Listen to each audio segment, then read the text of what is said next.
Welcome back to the Deep Dive. Today we are unpacking, I think, one of the most significant releases in AI autonomy that we've seen in the software world. Oh, for sure. We're talking about OpenAI's GPT-5.1 Codex-Max.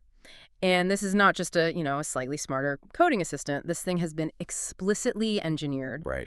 and trained to handle really complex, long-duration software engineering work, the kind of mission-critical stuff that, previously required constant human hand-holding, or it just failed because the AI agent forgot what it was doing. Oh, just hit a wall. Exactly. So our mission today is a deep dive into two critical areas. First, the technical shift that makes this kind of sustained long-term autonomy even possible.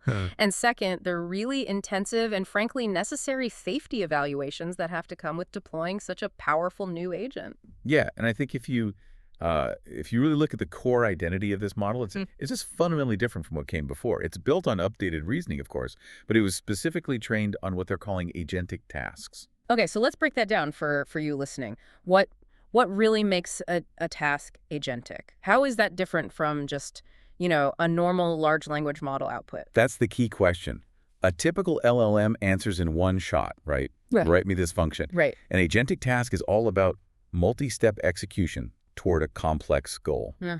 It means the AI takes an initial request like, say, refactor our entire payment processing module. A huge job. A huge job. And then it has to break that down, write code, run tests, see the failures, debug, open a pull request, and self-correct across hours, maybe even days. This model is built to reliably execute those long-running autonomous processes. And the single biggest breakthrough that lets it do that lets it be long-running, is this concept they're calling compaction. Sounds simple, but it seems utterly transformative. Compaction is everything. It's the key to unlocking this massive increase in autonomy. Until now, AI agents were basically limited by their short-term memory, their context window. They could only hold so many tokens or thoughts before they'd start to forget the beginning of the task. That's what led to what they call progress collapse. So it just loses the plot halfway through. Exactly. And GPT-5.1-Codex-Max is the first model that's been natively trained to get around this. Compaction is a process where the agent, as it gets close to its memory limit, automatically and intelligently prunes its own history. So it's sort of like a human engineer who, they don't keep every single email and failed test in their head for months.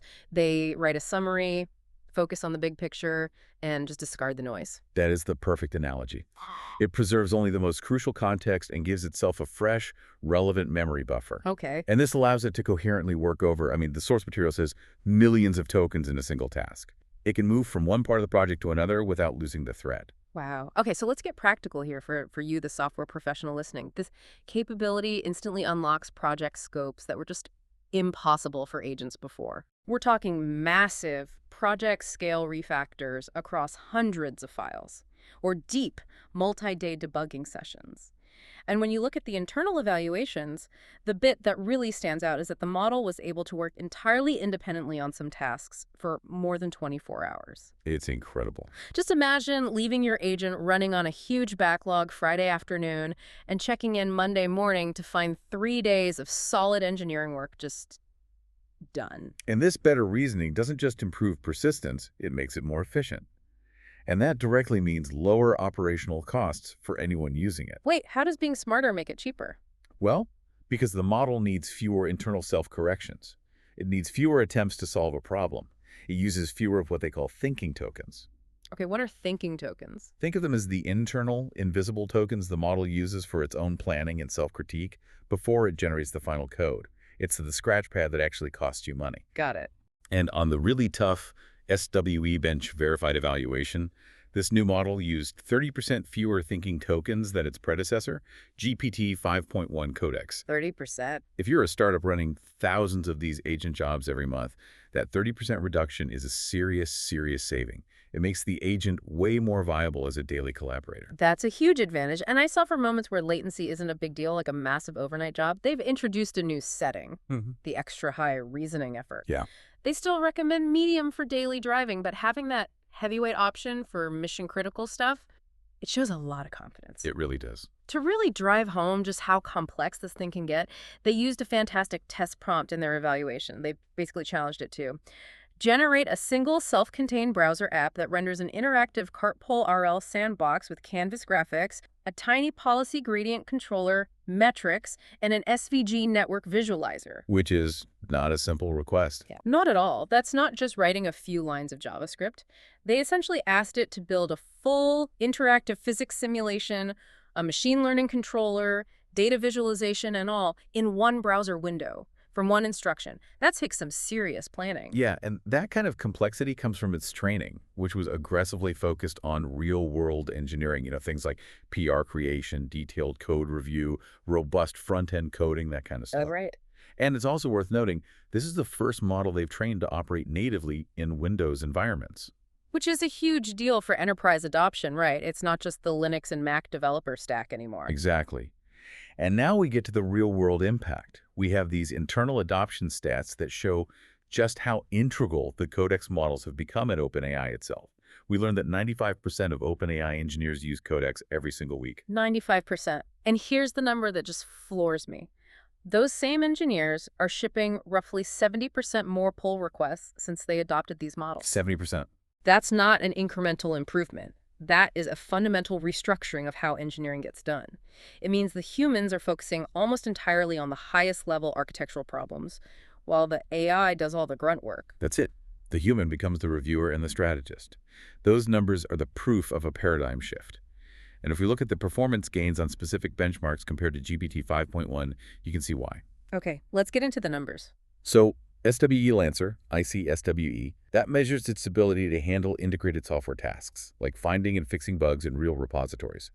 The new model scored 79.9% there. And what was the old one? It was 66.3%. So that's a huge jump towards being able to robustly complete a feature. What about more academic or research-focused tasks? For replicating AI research papers on Paperbench, which means it has to understand complex math and algorithms from a paper and then write working code, it hit 40%, up from 34%. Okay. And for replicating OpenAI's own internal pull request, it achieved 53%, up from 45%. These are real, demonstrable gains in handling complexity. So it's rapidly conquering complex engineering and research replication. But where's the ceiling? Where does it still struggle? The ceiling is still firmly in, let's say, advanced theoretical R&D. We can look at the MLE Bench 30 evaluation. This covers really creative problem solving like advanced Kaggle competitions. The model scored 17% there. Which is up from what? Up from 12%. So it's an improvement, but the Safety Advisory Group concluded that it does not yet reach the high capability threshold for full AI self-improvement. So it's impressive, but for generating truly novel, cutting-edge research, the human is still very much in the driver's seat. Firmly. Right. The capabilities we just discussed, the 70% PR increase, 24-hour autonomy, all of this makes the need for extreme safety measures absolutely paramount. The second you have an agent that can act on its own for that long, the whole risk profile changes. It changes dramatically. So let's pivot to how they contain this power. The system card details a really comprehensive approach covering both model-level training and physical product-level safeguards. And the first, most critical defense is the environment itself, the agent sandbox. This is where Codex runs. Okay. If you're using it in the cloud, it's strictly containerized. If you use it locally on your own machine, they use these powerful built-in operating system security features, things like seatbelt on macOS and SICOMP and landlock on Linux. Whoa, those sound intense. Can you translate that jargon for us? What does that actually mean for me as a user? Think of them as operating system bodyguards. They create this unbreachable wall around your project folder. The agent is fundamentally restricted. It can only edit files inside its current active workspace. So it can't touch my personal documents, my system files, anything outside the project I've given it. Nothing. And they added another layer on top of that. Network access is disabled by default. Ah, that's a big one. It's a huge mitigation because it just slashes the risk of prompt injection attacks and prevents data exfiltration. If the agent can't phone home, it can't steal your code. You can turn it on though, right? You can per project, but you get a big warning about the risks, and they encourage you to use strict allow lists for where it can go. Okay, so that covers the perimeter. What about the model's internal training? What was it taught to resist? They invested a lot in specialized safety training, using synthetic data, focusing on high-risk requests, especially malware development. And how did it do? The training was so effective, they got a perfect 100% refusal rate on their malware refusals golden set. No ambiguity. It just refuses to create harmful code. And prompt injection, someone trying to trick it mid-task. They have a whole evaluation suite just for that. They try to confuse it, bury instructions and comments to make it output the word hacked or just terminate its own task. Yeah. The model successfully ignored 100% of the prompt injection attacks in that suite. The training is incredibly robust. That's very reassuring. But there's that final risk, the one that's maybe more common. The agent just accidentally deleting your work. An instruction like clean up the temp files could mask something really destructive. Right. RF, yeah. They specifically targeted these data destructive actions in training. They use positive reinforcement to teach the model not to delete or revert user changes unless it's explicitly and clearly told to. Okay, and the score there? It resulted in a destructive action avoidance score of 75%. 75%. That's good, but it's not 100. That still leaves a 25% chance of, accidental digital disaster. Doesn't that number show that even with all these guardrails, you still need to be really careful? It absolutely does. It highlights that the agent has a high level of caution, but that 25% is precisely why the sandbox and the file restrictions are so vital. The goal isn't just perfection. It's about having layers of safety to mitigate the inevitable errors. That makes sense. And this brings us to the Preparedness Framework assessment, which deals with the most extreme risks. Because of all these enhanced capabilities, GPT-5.1-Codex-Max is now recognized as the most cyber-capable model that's ever been deployed. And we know that capability boost comes right back to compaction, right? The ability to sustain an effort is what makes a complex cyber attack successful. Exactly. Real cyber attacks are multi-stage chains. Reconnaissance, finding a vulnerability, chaining an exploit, escalating privileges. Before the agent would lose context halfway through step 2. And it would forget the goal. Right. Compaction lets it tackle these long horizon tasks across up to 10 context windows. It prevents that progress collapse and lets it execute a full exploit chain from start to finish. And the benchmark results show that. They really do. Yeah. On professional capture the flag simulations, CTFs, the model had a success rate of 76%. That's a massive leap from 43% for the previous model. 76%. And on CVE Bench, which is about identifying real-world web app vulnerabilities, it hit an 80% success rate. Wow, those are professional level stats. What about the cyber range scenarios? Those are meant to be the ultimate end-to-end tests. It successfully solved really sophisticated ones, like the Azure SSRF exploit, coffee roasters, and financial capital. These require serious planning against modern infrastructure. Okay, so given those stunning scores, I have to ask, why did the Safety Advisory Group assess that the model does not reach the threshold for high capability in the cyber domain? What's missing when it's solving these high-level exploits? The core reason they gave was a lack of sustained consistency. It was brilliant sometimes, but its successes weren't predictable enough for true industrial-scale cyber operations. That's what defines the high capability threshold. So it's a powerful amateur, not a reliable professional weapon yet. That's a good way to put it. Specifically, it failed on the single most sophisticated scenario they threw at it. So that gap in reliability means a human attacker still needs to be in the loop, but they're actively preparing for that threshold with things like the Aardvark agentic security researcher. Right. And beyond cyber, the model is also being treated as high risk in the biological and chemical domain. That's following the same precedent as GPT-5. That's right. And this isn't about code, it's about deep, specialized knowledge. It's assessed on the model's tacit knowledge. Define tacit knowledge for us. It's the knowledge you get from hands-on experience, not from a textbook. It's knowing which specific lab procedure is likely to fail due to contamination, for example. It's experience. And how did the model do?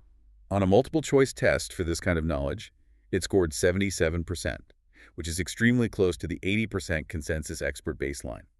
It confirms it has deep operational knowledge in these sensitive fields. And for open-ended problems, like fixing a faulty lab process. On the troubleshooting bench, it scored 40%.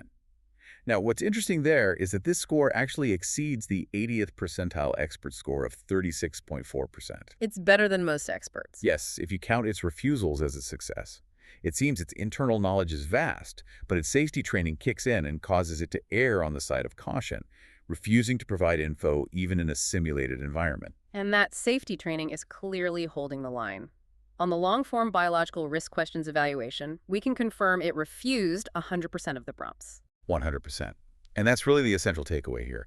They are deploying world-changing capability, but they're surrounding it with sandboxes, with refusal training, and architectural limits to make sure this power stays contained and constructive. Okay. So, to synthesize everything we've explored today, GPT-5.1-Codex-Max really represents this critical, functional step change in agentic autonomy. It's all because of that breakthrough, compaction. It's not just a utility tool anymore. It's an AI agent that can sustain complex engineering projects over hours or days. Which fundamentally changes the economics and the speed of software development. It really does. And this means massive productivity gains are here. That 70% increase in PRs is a staggering number. But this release highlights the essential vigilance we need for frontier AI. The developers clearly prioritize putting this power into a secure, sandboxed environment, focusing on robustness against both internal errors and external attacks. It's a powerful tool, but deployed with very clear intent and layered caution. And I think this raises the ultimate provocative question for you, the listener. A model's biggest performance leaps came in tasks that were previously bottlenecked by short-term memory deep refactoring multi-stage cyber attacks. So if AI agents can now consistently execute these sustained operations that last hours or even days, what's the next frontier of human-AI collaboration that compaction is going to unlock? Not just in coding, but in fields like long-term strategic planning or financial market analysis or even large-scale environmental modeling. The ability to sustain effort, that's the new superpower.